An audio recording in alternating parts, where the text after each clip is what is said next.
Hello everyone, இன்னைக்கு வீடியோவில் நம்ம என்ன பார்க்க போகிறோம்னு பார்த்தீங்கன்னா செலெக்ஷன் ஆஃப் கேஜ்னால் ஒன்றும் இல்லை, நம்ம கேஜுக்கு எப்படி நம்ம பேர்டுக்கு எப்படி கேஜ் செலக்ட் பண்ணுறதுன்றது தான். 2 டைப்ஸ் இருக்குது. அதில் என்னென்னு பார்த்தீங்கன்னா இண்டிவிஜுவல், காலனியில் வந்து கும்பலாக வளர்ப்பாங்க.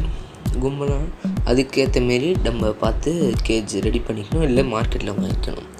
அதே இண்டிவிஜுவல்னு பார்த்திங்கன்னா நம்ம ஒரு பேருக்கு ஒரு கேஜ் கொடுக்கணும். அப்போ தான் வந்து நம்ம ப்ரீடிங் சக்ஸஸ்ஃபுல்லாக இருக்கும். இப்போ நம்ம பிஸ்னஸ் பண்ணுற மாதிரினா இண்டிவிஜுவல் ப்ரீடிங்கு நான் ப்ரிஃபர் பண்ணுவேன். அதில் பார்த்திங்கன்னா நம்ம ஃபின்ச்சஸ்க்கு எவ்வளோ கேஜ் சைஸ் கொடுக்கணுன்னா மேக்ஸிமம் வந்து 1.5 × 1 × 1.5.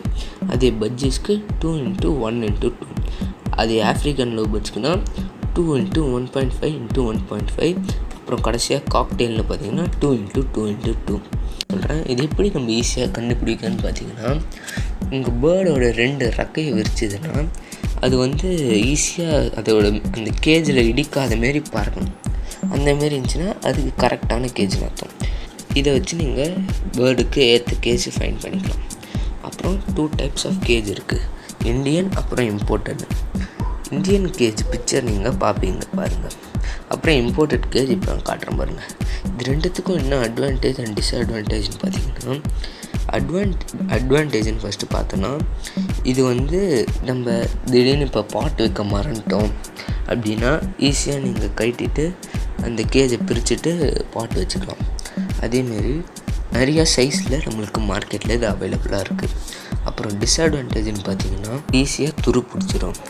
அப்புறம் இது வந்து கம்பியால் மடக்கி செஞ்சுருக்கிறதுனால உட்டு வச்சுருக்க மாட்டாங்க.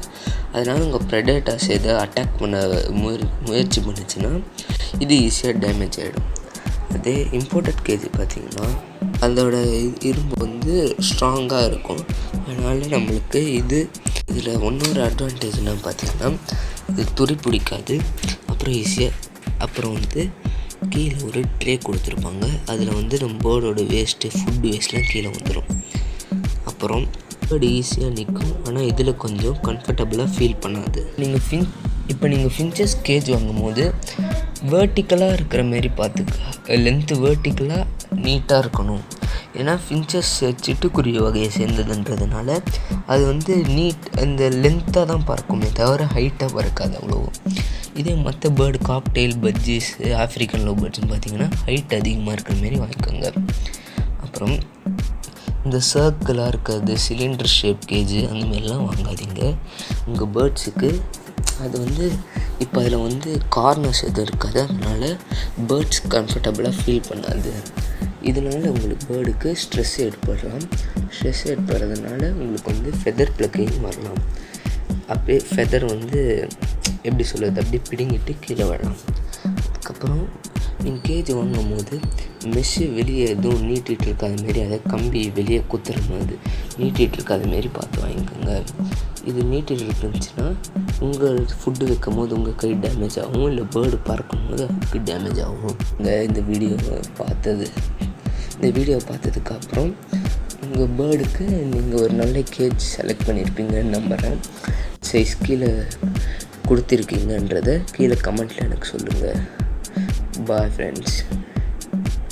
வீடியோ மறக்காமல் லைக் பண்ணுங்கள், ஷேர் பண்ணுங்கள், கமெண்ட் பண்ணுங்கள் அண்ட் சப்ஸ்கிரைப் பண்ணிட்டு பக்கத்தில் இருக்கிற பெல் பட்டனை கிளிக் பண்ணிட்டீங்கன்னா நான் போடுற நோட்டிஃபிகேஷன் உங்களுக்கு உடனடியாக வந்துடும். தேங்க்யூ.